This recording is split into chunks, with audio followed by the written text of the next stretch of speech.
Hello, this is video number 28 on my multivariable calculus. In this video, we're going to talk about Green's theorem. Let R be a region on the plane with boundary C. So I will give you a couple of examples of a region like R that we will face when we are using Green's theorem. So we have a region R on the xy plane, and we have its boundary to be C. A boundary means that a curve that touches both outside and inside of the region. An orientation of C is called positive if when C is traversed in that direction, R lies on our left. So if we walk along this curve this way, head pointing upward, then the region is going to be on our left. So we say this orientation of C is positive. Now if your region is like a washer type region, let's say this is your region, then this region would have two different pieces as its boundary. One portion of the boundary would be this, and I'm going to call this one C1, and one portion of the boundary would be this one. So the orientation for these two is going to be different. The orientation for the outer one would be the same as before, but the orientation for the inner one would be the exact opposite. So in this case, the boundary is going to be the union of two curves. What does Green's theorem tell us? It tells us that the line integral over the boundary is the same as a double integral over the region. So what is this? It is line integral of m dx plus n dy is equal to double integral of nx minus my dA.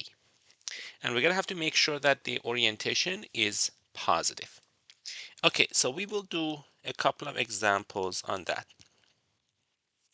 The first example is, let's see, be the triangle in the xy plane whose vertices are the origin. So we have the origin as one of the vertices. We have 1, 1 as the other vertex, and we have 2, 0 as the third vertex. So I'm going to use a different color to draw the curve, and this is our curve. And they also told us that the orientation is clockwise, so this is the orientation. So let's see if we can solve this problem using the methods that we had learned before. So far we have learned two different ways of evaluating a line integral. The first one was using a parametrization of the curve, and the second one was using a fundamental theorem of line integrals. So let's try those methods and see if we can solve this problem. So can we solve this using parametrization? Well, let's try that. If we were to do that, we would have to parameterize curve C and plug it into the formula. But the problem is this curve is has three different pieces. So we have to parameterize each one of these pieces and then integrate this one 3 times, which would be quite a bit of a headache. But let's try that, and we'll see if there's an advantage to using the Green's theorem. So this is C1, this is C2, and I'm going to call the bottom portion C3. So let's evaluate the line integral over C1. We will have to start with parameterizing C1. The line containing the origin and 1, 1 is y equals x. So this one is x equals t, and y is also equal to t. Now, because it goes from right to left, t ranges from 0 to 1. So it's going up and it's going to the right, so t is increasing. So let's use that to evaluate the line integral. So line integral over C1 of what they gave us, which was xy dx plus e to the y squared dy. This would be line integral would become integral from 0 to 1. X is t, y is also t, dx is just dt plus e to the t squared, all of that dt. Okay, we can evaluate the first line integral, the first integral. The first integral is going to be t cubed over 3 from 0 to 1. But the second one is an integral that we know we cannot evaluate. So the first one becomes 1/3 plus integral from 0 to 1 of e to the t squared dt. So unfortunately, you see what the problem is. We cannot evaluate this line integral. But let's see if we can evaluate the second one. So the second one, we have to find the equation of this line. Equation of this line is y equals 1 minus or 2 minus x. The slope is -1 because it goes through 2, 0, 1, 1. So slope is rise over run. Rise is 1 and run is -1. So slope is -1, and its intercept, the x-intercept is 2, 0. So y equals 2 minus x. So the parameterization is x equals, so we'll parameterize that first. So it would be x equals t and y equals 2 minus t. Now it is still going from right to left, from left to right, which means t is increasing, x is increasing. So t ranges from 1 to 2. How does that help? Let's write it down and see what we get. So we have e to the y squared dy. This is the line integral that we are trying to evaluate. So we're going to plug it in. We know that the limits of t are going to be from 1 to 2, t times 2 minus t, and then dx, which is just 1 dt, plus e to the y squared, which is 2 minus t squared, dt, dy is -1 dt. So this would be the integral. Now, the first integral is again easy to evaluate. So integral from 1 to 2, 2t minus t squared dt. But the second integral is impossible to evaluate. Minus e to the 2 minus t squared dt. Okay, let's evaluate the first one. The first one is t squared minus t cubed over 3 from 1 to 2 plus integral from 1 to 2 negative e to the 2 minus t squared dt. Now this one is easy to evaluate. That's 4 minus 8 over 3 minus 1 minus a third, and then minus integral from 1 to 2 e to the power of 2 minus t squared dt. So this is the integral, the second line integral over C2. Now we're not even done yet. We haven't evaluated these, either of the two line integrals, because we ended up getting integrals of e to the power of t squared, e to the power of 2 minus t squared, which aren't really possible to integrate. But we are not even done yet. We'll have to also look at C3. So what is the parameterization for C3? We could say the parameterization is t comma 0. So x is t and y is 0. Now, what is the range for t and what is the range for y? Well, t ranges from 2 to 0. Now, if you write down the line integral of xy dx plus e to the y squared dy, which is what we had been given, this would be integral from 2 to 0 rather than from 0 to 2 because it's going from right to left. X is t, y is 0, dx is just 1 dt, e to the power of y squared, which is 0, and then dy, which is 0, dt. So that one is easy. That one is 0. Now, let's see if we can evaluate the sum of these three things. So if we're looking at the integral of xy dx plus e to the y squared dy over c, this would be the sum of the three integrals that we found. So we have to find the integral over c1 plus the integral over c2 plus the integral over c3. dx plus e to the y squared dy plus integral over c2 xy dx plus e to the y squared dy plus the third line integral. We evaluated all these three line integrals, but unfortunately we ended up getting things that we couldn't really evaluate. So let's see if we can actually use that to find the final answer. The first one was 1/3 plus integral of e to the power of t squared. That's the one that we got right here. So let's write that down. So that's 1/3 plus integral from 0 to 1 e to the power of t squared dt. Okay, the second one, I didn't do any of the calculation. Let's do the calculations to see what we get. So 4 minus 1, that is 3, minus 8/3, and then plus 1/3. And then minus the integral from 1 to 2 e to the power of 2 minus t squared dt. Okay, so what is this? This is going to be minus 7/3. Once we take the common denominator, we get 9 minus 7, which is 2/3, minus the integral from 1 to 2 e to the power of 2 minus t squared dt. So let's take that and add it to the other integral, and the third integral is 0. So plus, let's add what we got here, 2/3 minus the integral from 1 to 2 e to the power of 2 minus t squared dt. Okay, so this is tricky. How do we evaluate this sum? But it is in fact possible to evaluate. First of all, the 2 1/3 and 2/3 become, those two numbers become 1. I cannot evaluate the line into the integral from 0 to 1 of e to the t squared dt, but I can do something to the second one to turn it into something similar to the first one. I'm going to do a u substitution for 2 minus t. So we're going to take u equals 2 minus t. du becomes minus dt. And limits of integration are going to become 1 to 0.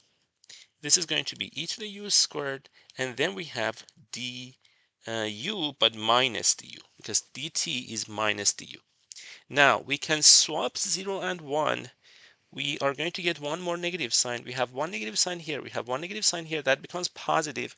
Once we swap them, we get a negative sign, an additional negative sign. So what do we get? We get 1 plus integral from 0 to 1 e to the t squared dt.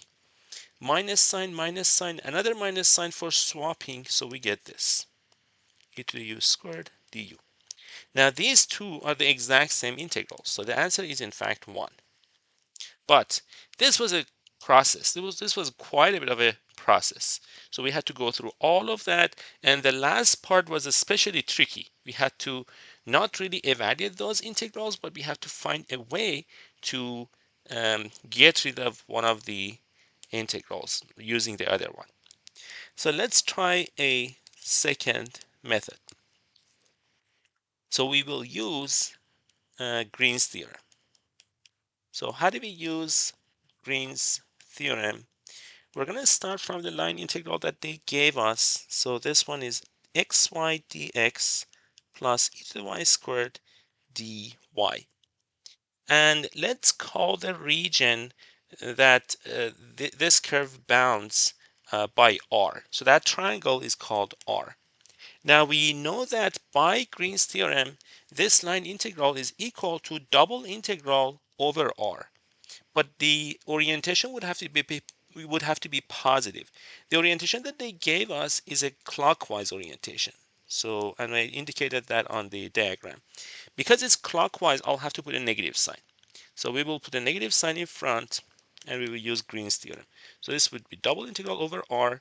It would be partial with respect to x of e to the y squared minus partial with respect to y of xy dA. So we do partial of the second one with respect to x and partial of the first one with respect to y, and we subtract. So this is going to become much more simpler than the other method. So partial of e to the y squared with respect to x is just 0. Partial of that with respect to y is just x. So we get this. Now, looking at the integral, looking at the region that they gave us, the region is a horizontally simple region. So we can evaluate the double integral over this region by using left to right. So the equation of the left side is x equals 1 minus y.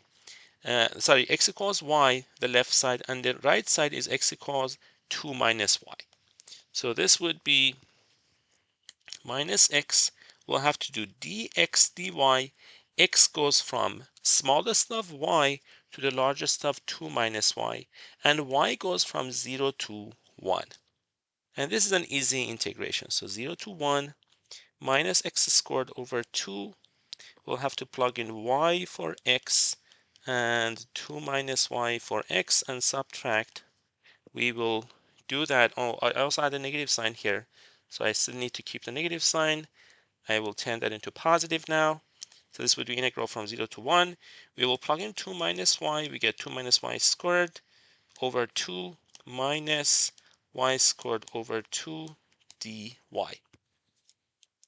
Let's now expand this to see what we get. We get 1/2 4 minus 4y plus y squared minus y squared dy. This is going to be integral from 0 to 1, 2 minus 2y dy. If we integrate this, we get 2y minus y squared from 0 to 1. When we plug in 1, we get 2 minus 1. When we plug in 0, we get 0. So the answer is still 1, of course. Okay, so the second solution is much better. The second solution uses the Green's theorem. Let's look at the next example. In order for me to be able to use the next example, I have to explain something that allows me to do the next example. So as we saw, the Green's theorem relates a line integral with a double integral. Now, oftentimes, and the example that we just did was we used the double integral and evaluated the line integral. So the equation was this: m dx plus n dy equals double integral of n sub x minus m sub y dA. Now, we know one of the applications of double integrals is it evaluates area. So how do we evaluate area of a region? Area of a region, so area of R is equal to double integral of 1 dA. This is something we have discussed before. Now, if you can choose your m and n in a way that this becomes 1, then this is going to give us a line integral. So what are the choices of m and n that give us 1 for that integrand? Well, you could choose n to be x and m to be y, 0. Or you could choose, that would give you partial of n with respect to x is 1, partial of m with respect to y is just 0. So that would give you 1. Or you could choose 0 and negative y. Or you could choose half x and negative 1/2 y. So that means this area is the same as line integral over c of m dx plus n dy. So x dy would be one example. Or it could be negative y dx. Or it could be 1/2 x. So if I write it down here, it could be 1/2 integral of x dy minus y dx, which is just the average of those two. And this is summarized in these three formulas that I have boxed here. So the area of R is the line integral of x dy, and also it's the line integral of negative y dx, and it's also half of those two. So the average of those two, because those two things are the same, therefore their average is also the same thing. So we're going to use that to evaluate area of an ellipse. So the next example we're going to go over is asking us to find the area of the region enclosed by an ellipse. Okay, so here is now the solution. So we have an ellipse and we want to find the area of this ellipse. If we choose our m and n in a way that the integrand becomes 1, that would give us the area. So area of R is equal to, what is the boundary of this region enclosed by the ellipse? Well, the ellipse itself is the boundary. So this ellipse is the boundary. What is the positive orientation? Because it is the outer boundary, it would have to be counterclockwise. So area is equal to 1/2 line integral of x dy minus y dx, based on the discussion that we had before. Now, in order to evaluate this line integral, we need a parameterization. So what is a parameterization for an ellipse? Well, a parameterization for an ellipse is x equals a cosine of theta and y equals b sine of theta. And because it's counterclockwise, theta would range from 0 to 2 pi. Now, all we got to do is to plug that into this formula. So this would be 1/2 integral from 0 to 2 pi. X is a cosine of theta. That's x for an ellipse. Dy, that's b cosine of theta, minus y, which is b sine of theta, dx, so derivative of x is minus a sine of theta, all of that d theta. So that's equal to 1/2 integral from 0 to 2 pi ab cosine squared theta plus ab sine squared of theta, d theta. Now, if we combine these, we get 1/2 integral from 0 to 2 pi of ab. And once we integrate this, we get ab over 2 times 2 pi, which is ab times pi. So this is another application of the Green's theorem. So to summarize, basically we learned two things in this video. How to use Green's theorem, and then how to use that to evaluate area of a region. I will see you in the next video.